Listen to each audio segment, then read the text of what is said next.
Y'all ever do something that made you feel like really cool? You know what I'm saying? You do something so miraculous, something that takes you aback, something that blows your own mind. You can't even fathom how you were able to do whatever it is you just did. All you know is that this is pretty cool. You know what I'm saying? Like,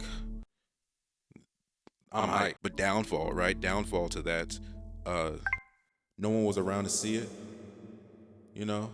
Yeah, no, that's a bummer, man. I remember this one time I had a hanger, right? And I was getting dressed for whatever insignificant moment I can't recall right now, but I had a hanger and I threw it. I threw it at the closet door in which I took that hanger from, and It landed on a doorknob. did the little basketball swirl where you shoot a basketball and it goes around. Yeah, but it did that like on the doorknob. I threw it, did a little swirl, and I felt cool in that moment. I felt really cool. I felt really like I felt like God gave me a purpose in that moment. I was really in it. I felt aligned with who I was meant to be. And honestly, in my humble opinion, I would say that there was a great enough distance between me and that doorknob that justified how actually upset I was that no one was around to see what just happened. So, yeah, I think that's what I want to talk about today.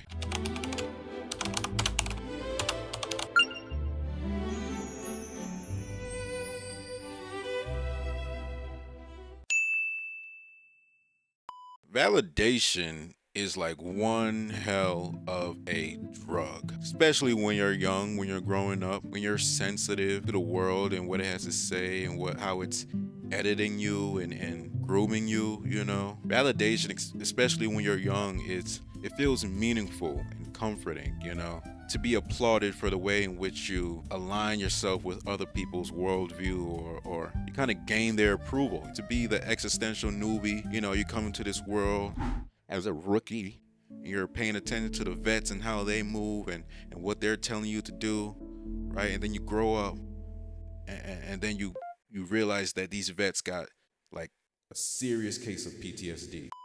Like, you should have never aligned yourself with these troublesome, emotionally, mentally, spiritually challenged individuals have given you as advice. Yeah, it's a tough thing to overwrite.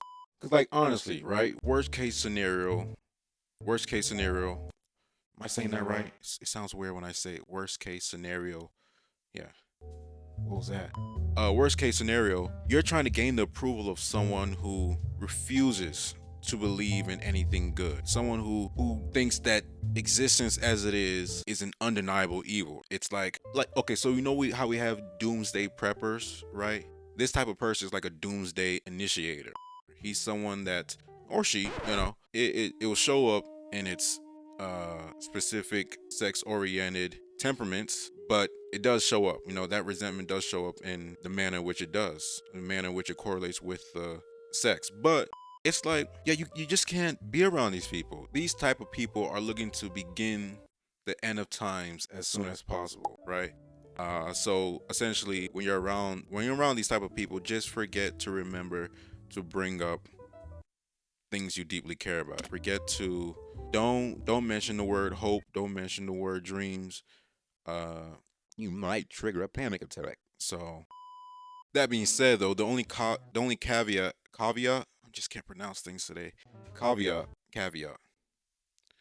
The only thing I have to say about that is that the base matter of the situation here is that you came into the world alone and that you also leave the world alone. And I quote that, or I put that out there, not to say that you need to live your life alone, right? That you need to be alone in the world and that you can't trust or be around or find community or whatever might be alternately implied by what I just said, other than what I actually mean. But what I'm saying is that at the end of the day, right, when you step out into the world and you face the many perspectives which look to influence you, which look to give you opinion, which look to give you their understanding.